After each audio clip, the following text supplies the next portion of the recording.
Assalamualaikum warahmatullahi wabarakatuh. Sahabat sejuta kisah, kembali saya ucapkan terima kasih banyak untuk Anda yang sudah memberikan kritik, saran, dan masukan untuk channel Sejuta Kisah. Dan mudah-mudahan kedepannya channel ini makin berkembang dan makin lebih baik lagi, khususnya bagi Anda pecinta-pecinta cerita horor.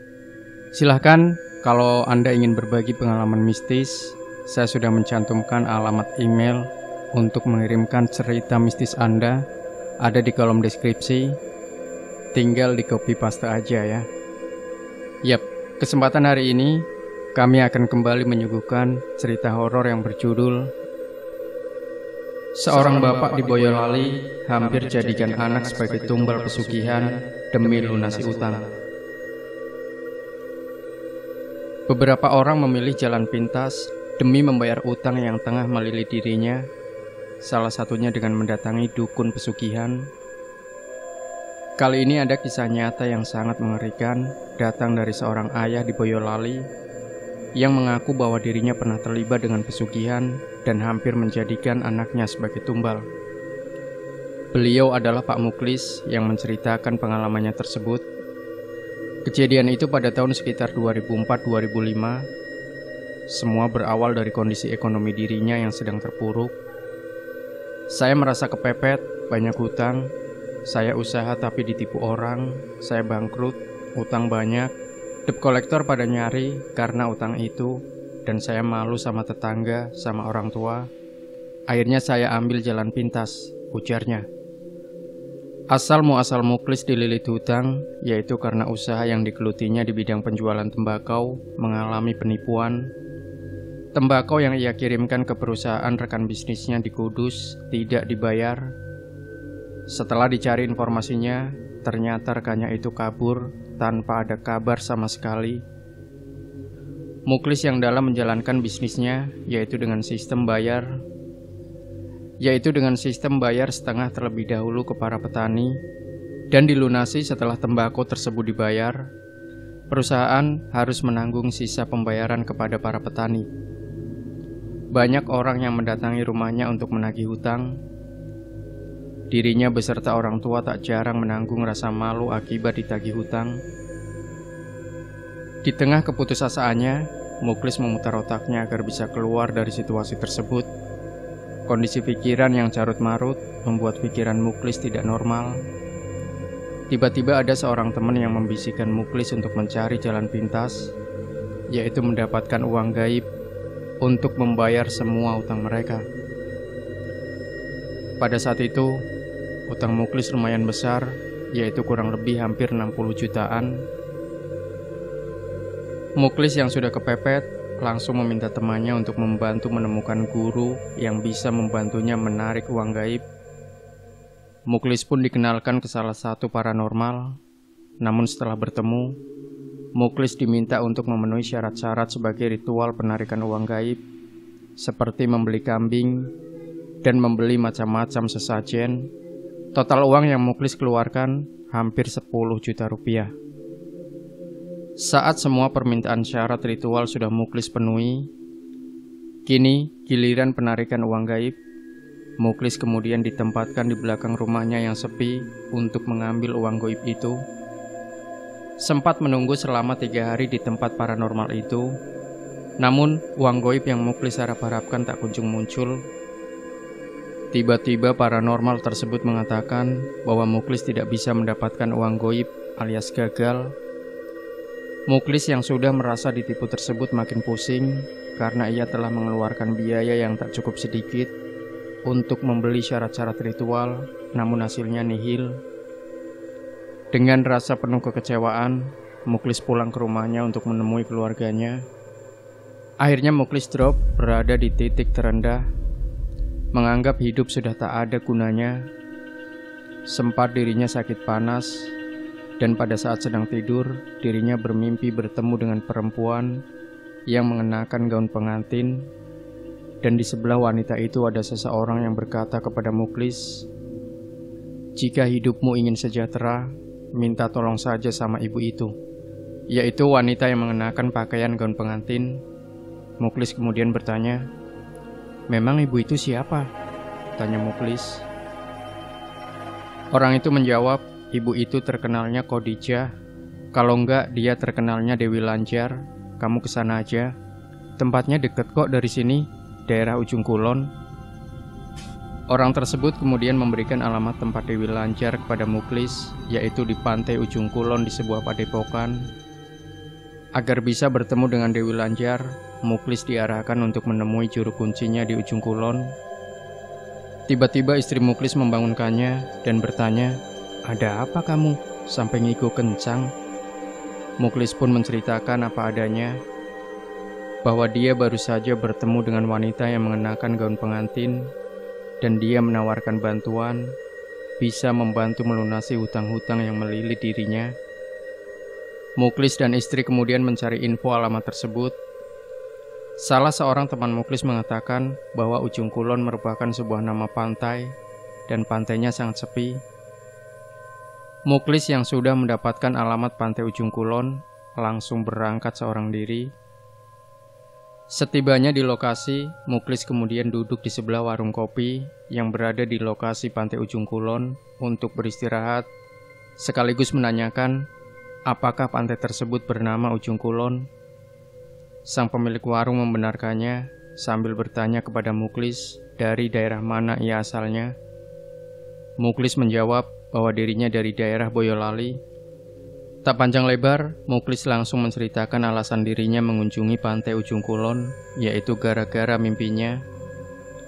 Muklis menceritakan semua apa yang ada dalam mimpinya itu.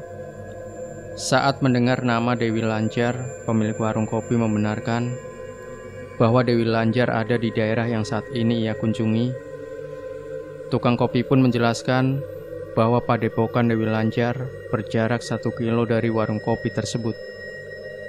Namun, Muklis harus berjalan kaki karena jalan menuju padepokan hanyalah jalan setapak dan lokasinya berada di atas bukit. Pemilik warung kopi juga menawarkan dirinya siap mengantar Muklis jika dirinya mau. Muklis pun mempersilahkan jika tidak merepotkan. Sesampainya di padepokan, Muklis melihat-lihat area padepokan di mana terdapat sebuah bangunan kecil. Kemudian tukang kopi tersebut mengarahkan Muklis untuk menemui juru kuncinya yang bernama Anwar. Muklis pun dituliskan sebuah alamat Anwar. Kemudian mereka berdua turun dari padepokan dan kembali ke warung kopi.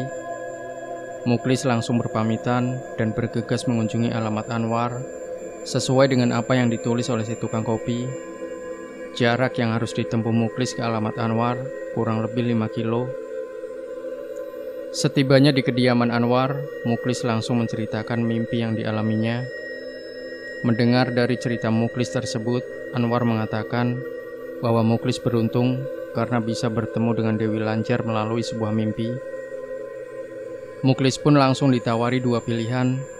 Jika ia hanya ingin menjadi pengikut biasa, cukup datang ke tempat Anwar setiap Jumat Kliwon untuk melaksanakan ritual. Namun jika ingin menjadi pengikut setia dan ingin agar ekonominya lebih bagus, Muklis harus langsung ke padepokan Nyai dengan melewati ritual khusus. Saat ditanya mengenai ritual khusus apa yang harus dijalankan Muklis, Anwar mengatakan bahwa Muklis harus berpuasa 7 hari di padepokan dan hanya berbuka dengan kopi hitam dan ketan hitam. Jika siap, Muklis akan diantarkan ke padepokan dengan mengenakan pakaian khusus, yaitu jubah hitam pada Jumat Kliwon. Singkat cerita, pada Jumat Kliwon, dirinya langsung pamit ke istri untuk berangkat ke padepokan. Kemudian Muklis berangkat dengan temannya Yanto yang juga sedang butuh uang untuk menjalankan ritual di padepokan. Setelah di padepokan, Muklis menuruti apa yang diperintahkan oleh sang juru kunci Anwar. Muklis menjalankan ritual, baik puasa maupun wiridan yang diberikan Anwar. Anwar menjelaskan bahwa tanda-tanda datangnya Dewi Lanjar atau Khadijah, yaitu kursi bergoyang, dan salah satu di antara 7 orang yang mengikuti ritual akan ditemui wujud Dewi Lanjar. Mereka tidak didatangi sekaligus, melainkan satu persatu. Setelah 1 minggu berpuasa dan waktunya tiba, kursi yang dimaksud Anwar benar-benar bergoyang, dan semua yang ada di padepokan melihat kursi tersebut bergoyang. Muklis sempat merasa takut pada saat awal melihat peristiwa tersebut. Namun dia mencoba melawan rasa takut tersebut. Tiba-tiba orang yang berada di sebelah Muklis berbicara sendiri, seolah-olah sedang berkomunikasi. Namun dia tidak tahu dengan siapa orang itu berkomunikasi, karena semua orang yang ada di situ tidak ada yang mengeluarkan suara. Ternyata orang tersebut sedang berkomunikasi dengan Dewi Lanjar. Meski suara Dewi Lanjar tidak bisa didengar, namun Muklis bisa menangkap apa yang sedang dibicarakan orang tersebut dengan Dewi Lanjar. Muklis menangkap bahwa apa yang dibicarakan orang tersebut adalah permintaan untuk menjadi hidup kaya dan dirinya siap menjalankan apa yang diinginkan Dewi Lanjar. Tak lama setelah itu, orang tersebut tiba-tiba keluar dari padepokan. Suasana menjadi hening kembali hingga waktu mendekati waktu subuh.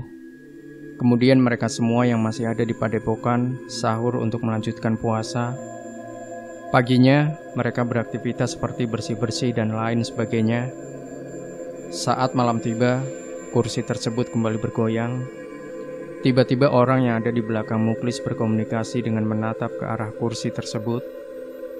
Sama halnya dengan orang yang pertama, orang yang kedua juga ingin menjadi kaya dan siap menjalankan apa saja yang diperintahkan, dan orang itu pun langsung keluar. Setiap malam kursi bergoyang, bertanda Dewi Lanjar datang, dan akan ada satu orang yang bisa melihat Dewi Lanjar. Sebagai tanda, dia dipilih untuk berkomunikasi, menyampaikan hajatnya kepada Dewi Lanjar. Tiba saatnya teman Muklis, yaitu Yanto, mendapat giliran untuk berkomunikasi dengan Dewi Lanjar, dan langsung pulang lebih dahulu meninggalkan Muklis.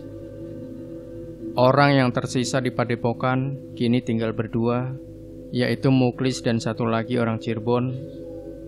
Pada saat malam tiba, Muklis ternyata dipilih terlebih dahulu oleh Dewi Lanjar.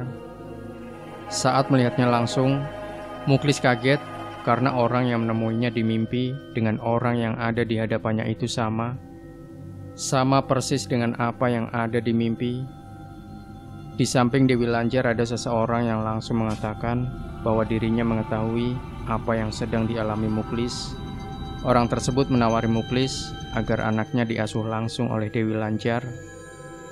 Muklis yang bingung apa maksud diasuh tersebut, langsung menanyakan kepada orang tersebut apa maksudnya. Orang tersebut menjawab bahwa artinya anak Muklis harus menjadi tumbal agar bisa mendapatkan apa yang diinginkan Muklis.